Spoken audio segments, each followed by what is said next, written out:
BLO ની કામગીરી કોણ કોણ કરતું છે આમાંથી? હે, બીએલઓ ની કામગીરી કોણ કોણ કરે?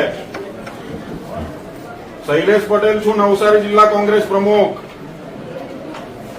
તમે અરજદારો કોણ છે તે અરજદારોની પહેલા ખરાઈ કરો, પછી મતદારોની ખરાઈ કરજો.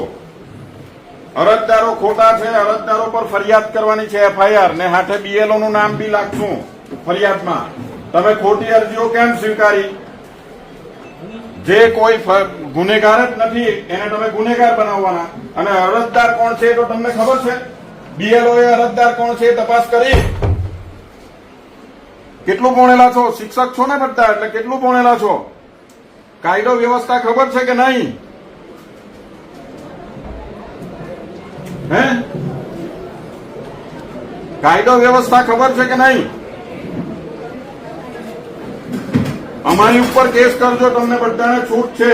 પણ ખરાઈ કરવા માટે પહેલા અરજદાર કોણ છે, અરજદાર સાચો છે કે ખોટો છે તો તપાસ કરો. તમે શું કામ હેરાન થાવ? મતદારોને બી હેરાન કરો ને તમે હેરાન થાવ. અરજદારને પકડો પહેલા.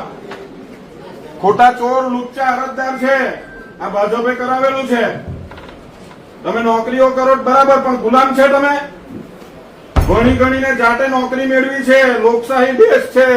બીએલઓ તરીકે હેરાન શું કામ થાવ તમે? તમે પ્રાંત સાહેબ, કલેક્ટર સાહેબને રજૂઆત કરો.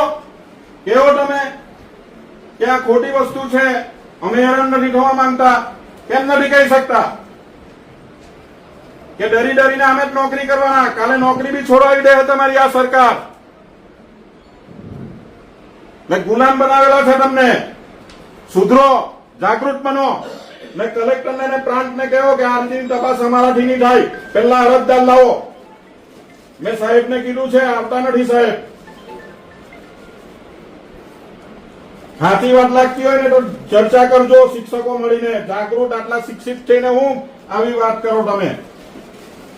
ને ગુલામ બનવાના હોય ને આ લોકશાહીના દેશમાં તો બની જજો. ગુલામીની બેડી પાછી પહેરી લીધેલી છે તમે બધાએ.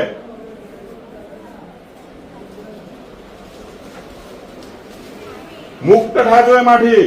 શિક્ષિત છે આટલા.